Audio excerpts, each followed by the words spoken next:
بسم الله الرحمن الرحيم صلى الله على نبينا محمد وعلى آله وصحبه أجمعين. maanta oo ay bisha tahay 26 bisha tobnaad 2017 waxaan shirkan jaraa'id u qabanay anagoo ah shirkadda Telesom inaanu ka jawaabno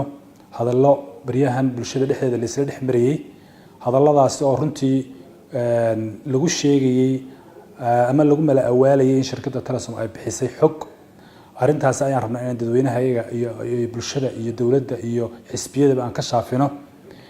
arinta jawaabteedu waxa weeye shirkadda Telesom waxay cadeynaysaa inaanay haba yaraatay wax xog ah oo ay gacanta ku haysaa aanay jirin wax xog ah oo ay bixisana aanay jirin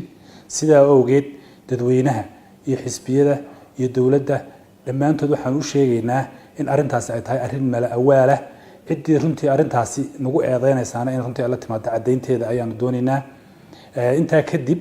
waxaan runtii doonaynaa dadweynaha ka shaafino macaamiisheeda aan ka shaafino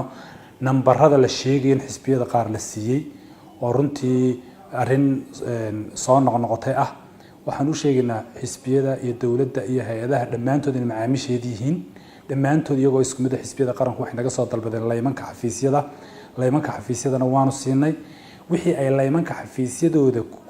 aan ugu rakibnay ay ku qabsanayaan anagu mas'uuliyadooda ma lihin cidii ay wacayaan iyagu mas'uuliyadooda ma lihin iyaga la weydiin doona xogta meesha ay ka keeneen waxa xogta guud ahaan inooga mas'uulay inaga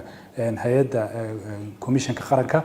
sida awgeed waxaan dadweynaha iyo dadka dhammaantood ogeysiinaynaa in arintaasi arin sal iyo raad toona la aan ahayn macaamiisheedana waxaan ogeysiinaa runtii inaanu si siman ugu adeegayno bulshadana aan u shaqeynayno wixii intaa runtii dheer dadweynaha iyaga runtii ama dheeraadana lagu sheegayna runtii waxaanu ka sugaynaa cadeynteeda aad iyo aad baa mahadsantahay